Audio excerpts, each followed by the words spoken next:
आज कुछ भारतीय लोग जो मानसिक रूप से अभी तक गुलाम है ये कहते पाए जाते हैं कि यूरोप से ही फ्री थिंकिंग और साइंटिफिक टेम्परामेंट पैदा हुआ, पर भारत ही।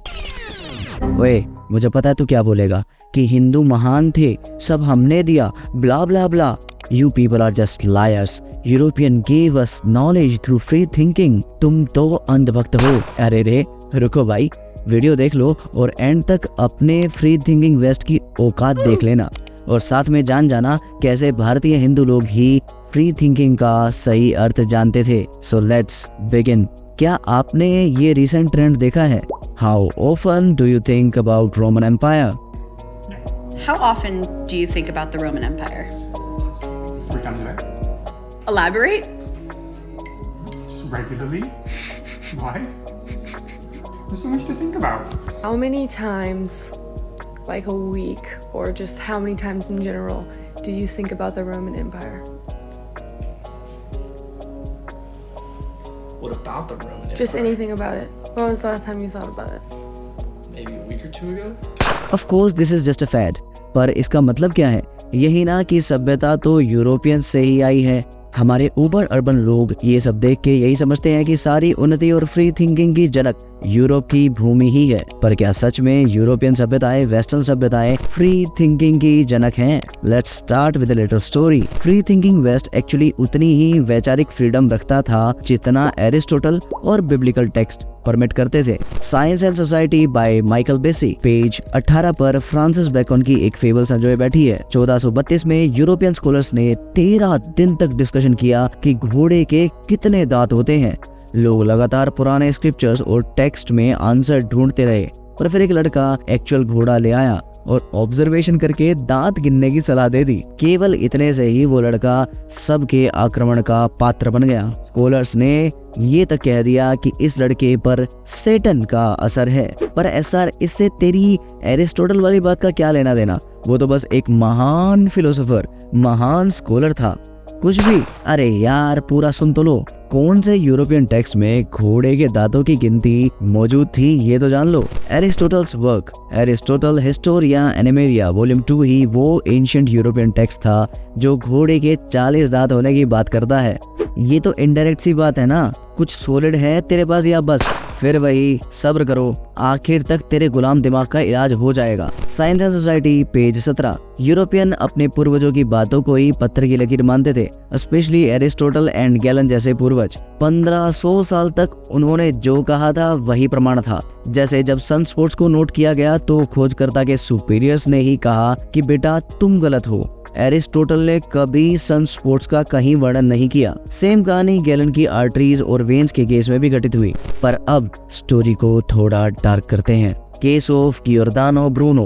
फरवरी 1548 में गियोर्दानो ब्रूनो नामक इटालियन फिलोसोफर, पोइट और कॉस्मोलॉजिकल थ्योरिस्ट का जन्म हुआ। जहां एरिस्टोटल जियोसेंट्रिक विश्व की अवधारणा देके गए थे, वहीं ब्रूनो कोपरनिकस के हेलियोसेंट्रिक मॉडल पर काम कर रहे थे। उन्होंने बताया था कि तारे दूर के सूर्य हैं जो अपने स्वयं के ग्रहों यानी एक्सोप्लैनेट से घिरे हुए हैं, और उन्होंने संभावना जताई कि ये ग्रह जीवन को सहारा दे सकते हैं। उन्होंने इस बात पर भी जोर दिया कि ब्रह्मांड अनंत है और इसका कोई केंद्र नहीं हो सकता।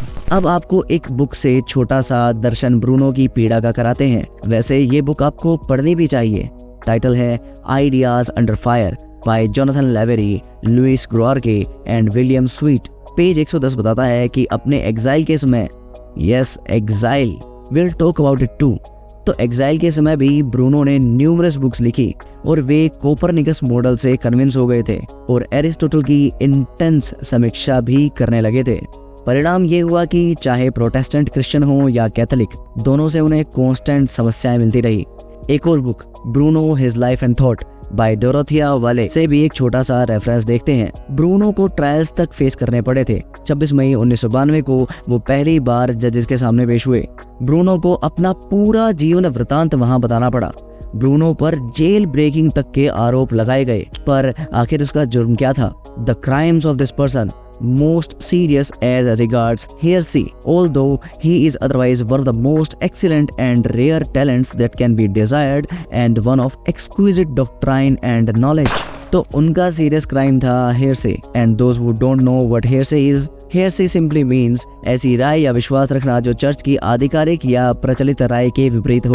कितना बड़ा क्राइम था ना ये कि उसने बिब्लिकल नहीं, एरिस्टोटेलियन नहीं, अपितु एविडेंस की बात मान ली। ब्रूनो की सभी बुक्स को प्रोहिबिट किया गया जिनमें एरर थे, जिन पर हेरेसी के आरोप थे। उनके वर्क्स को पब्लिकली नष्ट करने और जलाने के आदेश पारित हुए। ब्रूनो की बुक्स को फॉरबिडन बुक्स की श्रेणी में डाल दिया गया। फरवरी 17, 1600 Bruno was burnt alive as an impenitent heretic, his tongue held in a brace to prevent him from speaking. मारने से पहले उसका अनादर किया गया, निर्वस्त्र किया गया, ह्यूमिलिएट किया गया, पर ना यूरोपियन तो फ्री थिंकर थे ना। खैर, ब्रूनो ने तो किया ही पाप था। कोपरनिकस की मानेगा तो यही होगा, है ना। अरे एसआर, हो सकता है कुछ लोग वहाँ गलत रहे हों और एक व्यक्ति के साथ गलत हो गया हो। यूरोपियस तो है ही फ्री थिंकिंग के जनक। अच्छा भाई, चलो आपको फादर ऑफ ऑब्जर्वेशनल एस्ट्रोनॉमी से मिलवाते हैं। The case of Galileo Galilei. Galileo को तो हम सब जानते हैं, ये भी जानते हैं कि उसके साथ कैसा व्यवहार हुआ था, पर शायद इतनी डिटेल्स में नहीं जानते होंगे। अब एक और मस्ट रीड बुक की ओर चलते हैं।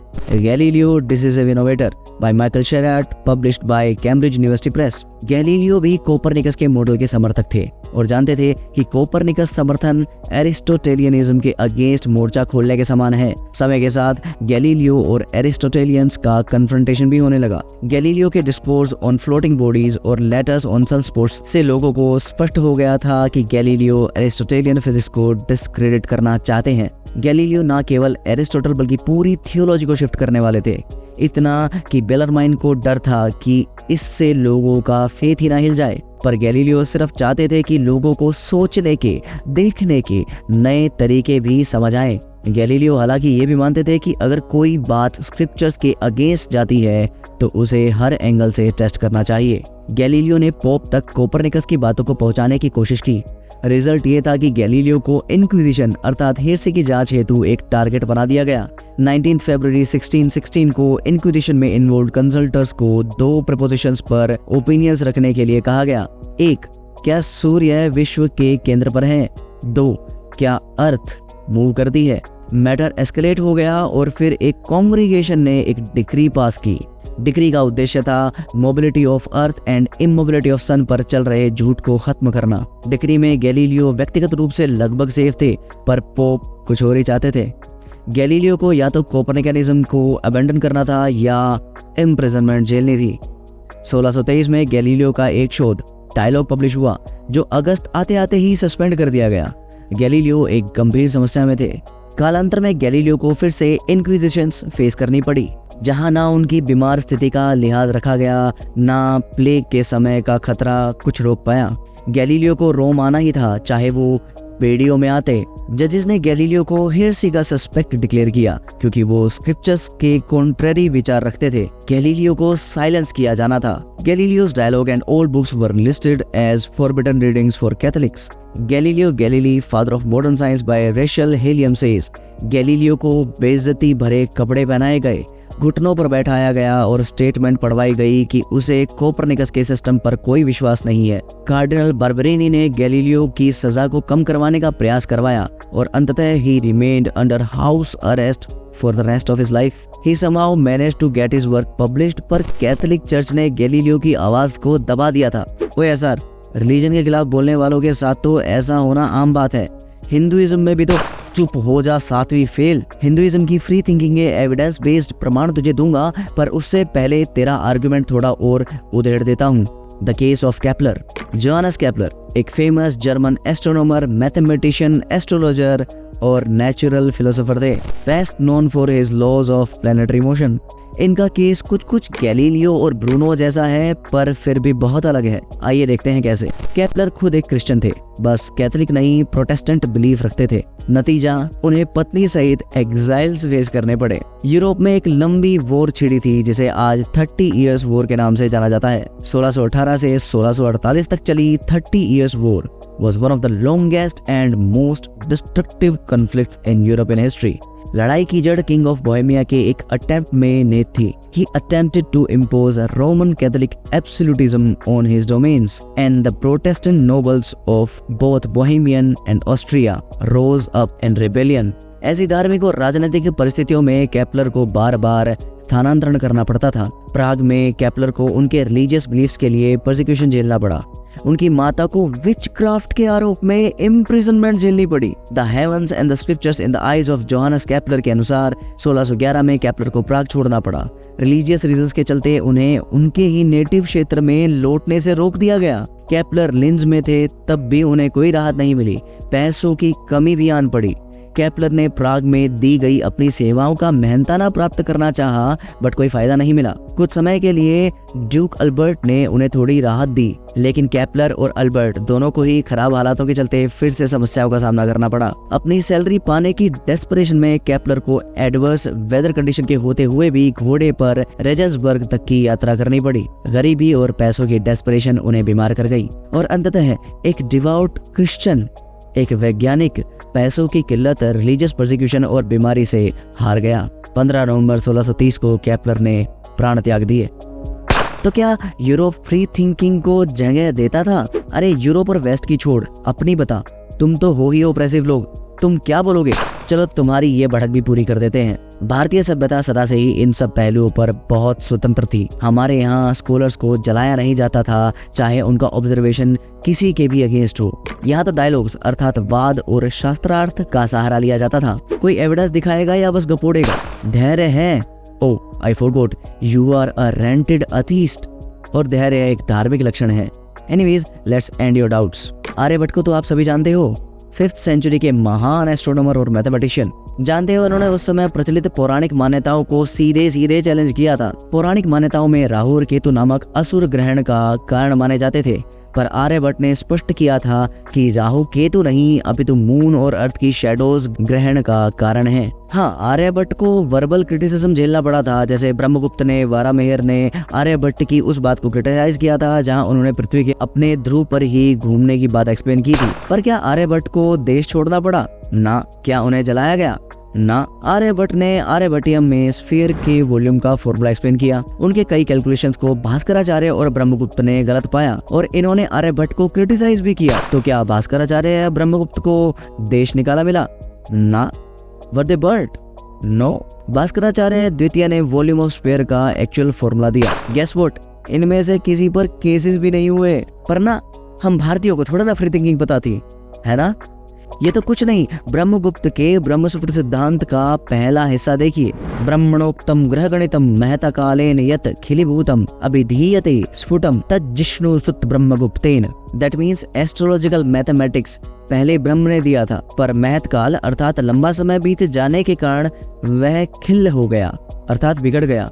इसलिए मैं जिष्णु का पुत्र ब्रह्मगुप्त फिर से इसकी करेक्ट फॉर्म का स्फुटन करता हूँ। बेसिकली ब्रह्मगुप्त कह रहे हैं कि मैं ब्रह्म के ज्ञान को जो कालांतर में खंडित हो गया है ठीक करूंगा। जस्ट इमेजिन ऐसी कोई बात अगर कैथोलिक मान्यताओं या प्रोटेस्टेंट या लुथेरियन मान्यताओं के प्रति किसी ने कह दी होती तो।